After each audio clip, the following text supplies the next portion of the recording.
welcome to my review for Nightmare on Elm Street 4, The Dream Master from 1988, directed by Renny Harlin, a man I will always worship for giving me Die Hard 2 and Cliffhanger, two films I watched over and over again when I was a child. Seriously, Die Hard 2 was my entry point into the Die Hard series. I love that movie.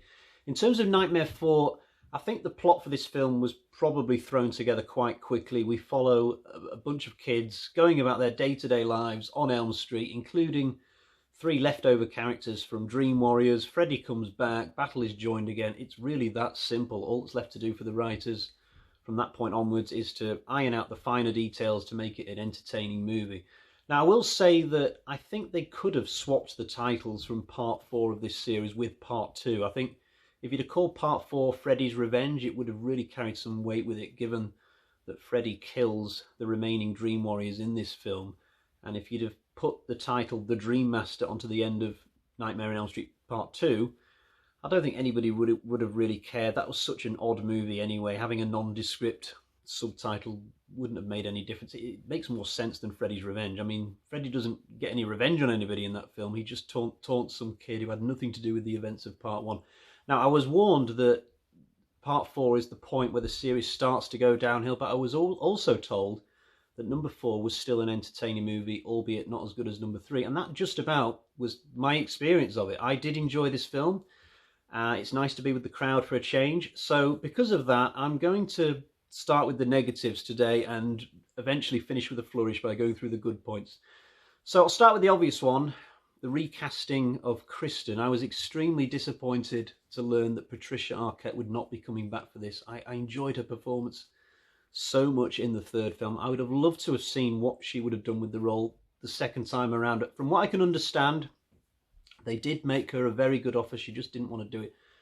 Fair enough. On the plus side, the actress that comes in Tuesday night, someone I was not familiar with at all before this film, does a very good job of stepping into the shoes, actually, and she even looks a little bit like Patricia Arquette. I did watch the films 3 and 4 a few weeks apart. If you watched them one night after the other, maybe you would notice the physical differences more, but within a couple of scenes of this movie, the ones that involve Kristen, I completely moved on from the fact that Patricia isn't in it anyway, so I guess this didn't turn out to be much of a negative after all, come to think of it. One or two things which were definitely problematic, though, were a couple of the story elements. So this idea that Kristen can pass her powers on to Alice, that kind of left me thinking, well, how would she know that she could do that? And why in this world would she be able to do that? It was kind of playing fast and loose with the story somewhat. Also, the way they bring Freddy back in this movie, I mean, correct me if I'm wrong, but from where I was sitting, he seemed to be able to come back to life because a dog pissed on his grave. Now, it is a Nightmare on Elm Street film. I can forgive more than if this was a more serious franchise. I mean, if this was Renny Harlin directing Die Hard 4 and he resurrected Hans Gruber by having a dog piss fire on his grave, we'd have a major problem. As it is, I can just give a little negative point and we move on. But yeah, it is a bit of a silly moment that hasn't really been thought out properly. Also, it's established early on in the film that Alice can daydream. And I got really excited at this point and thought, oh, this will be the new thing for this film, daydreams. And I instantly predicted that maybe Freddy can get in people's daydreams as well, but maybe he can't kill people in the daydreams because it's sort of halfway between reality and a proper dream. So maybe the good guys and Freddy will be able to have some interesting verbal confrontations in these daydreams, but they won't be able to touch each other. Something like that. That's what I was predicting in my mind.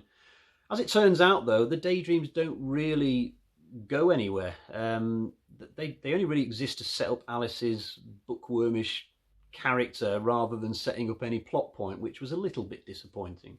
A bit more of a fussy complaint this time, but I don't like the way that Sheila wears her glasses in this film. She wears them sort of like this. It's really off-putting in any scene that she's in. I'm going to go out on a limb here and suggest that this actress did not wear glasses outside of the movie, because I just don't see people wearing glasses like that. Maybe the prop they gave her had a lens which didn't sit right with her eye and she had to sort of look over the top of the rim to avoid getting eye ache, or maybe she just wanted them on the end of her nose so that she could push them back up during the dialogue scenes, because some actors do like to have things to fiddle with when they're saying their lines. I don't know, but it is off-putting to look at. And it's not just that with this character. There's an early scene where Debbie makes a penis joke in the car park, which is not funny at all, and yet Sheila laughs in this really over-the-top way. So yeah, I didn't like this character at all, really.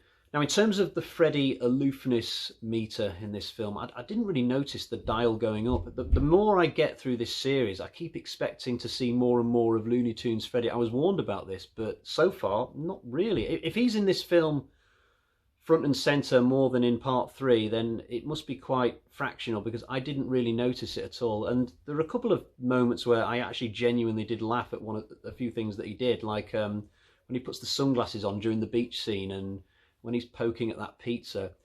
Now, in terms of positive things about the movie, I did admire the boldness of killing off the characters from the previous film so quickly. I didn't expect that. I mean, can you imagine how shocked people would be if the 3 main characters from Scream died by the halfway point of any given Scream film? I'd be curious to know whether they made this decision before or after they realised they weren't going to have Patricia Arquette. If they still had her, would they have kept Kristen around for part 5, part 6? Because they must have known during the making of number 4 that this series was likely to go on for quite some time yet. So it's curious that they would just wipe out all the characters that they built up so far. Their deaths are quite good, though. I mean, the one where Kincaid dies in the junkyard, I love it when the camera pans away and you can see miles and miles of cars, and then suddenly we cut back to Freddy being in that little circle with Kincaid and he kills him. I don't understand why there's no blood on his chest when we then see him dead in his bed, because it's already an established thing in the series that when characters die in dreams, then back in their bedroom there's blood all over the place. You know, see Tina, see Johnny Depp, etc. Joey's death was very funny. I mean, this is 2 films running now that Freddy has got him by, you know, putting a naked woman in front of him, and Joey just falls for it every time. I'm a bit surprised that a kid from a fairly moderate income family would have a waterbed, though. I mean, I thought it was just rich people who had waterbeds, but it was still a good death scene. Easily my favourite death of all, though, was Debbie. I mean, Freddy slowly turning her into an insect, and then she falls in that honey stuff, and her head, like, changes as well, and then he squeezes that matchbox to make all the blood pop out the side. I mean, we talk about Freddy getting more comical as the series goes on. He's getting nastier, if that kill's anything to go by. That is my favourite kill, not just in this film, but in the whole franchise, actually. It was really good. Also, there's a great soundtrack. There were 6 or 7 times during this film where I heard a song and thought to myself, oh, that's awesome, I'm going to have to check that out in the days ahead. I mean, number 1 and number 3 had a good soundtrack, but I think this one, best of the bunch.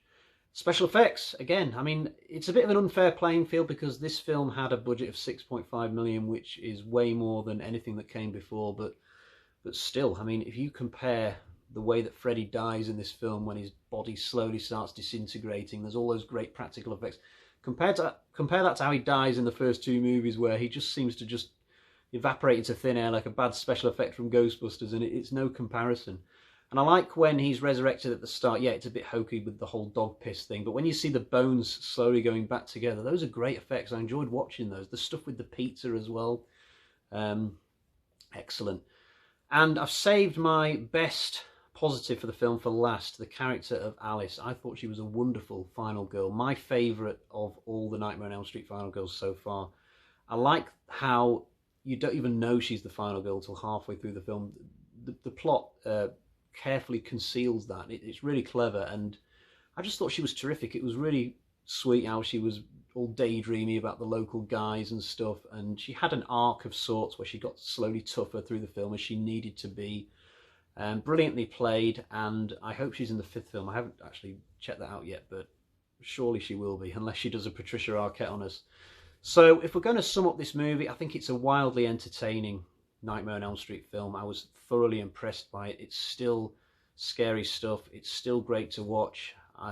There are a few little things that I could point to as complaints, but they're thoroughly outweighed by all the good stuff. And if you look at the things that this film does better than even those classic earlier films like number 1 and number 3 in particular, like I said, best kill for my money, best soundtrack of all, best special effects, best final girl. That'll be a divisive opinion though.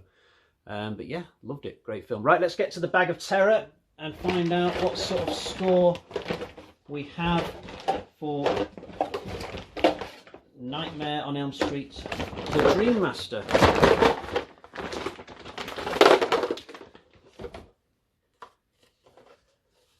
2, 3, 4 bloody axes out of 5. That's a superb score. That actually puts it level with the original film. Controversial. Right, I will be back soon with a review for Nightmare on Elm Street 5, The Dream Child, I believe it's called. Surely at some point we're going to get a bad movie. Maybe it'll be that one.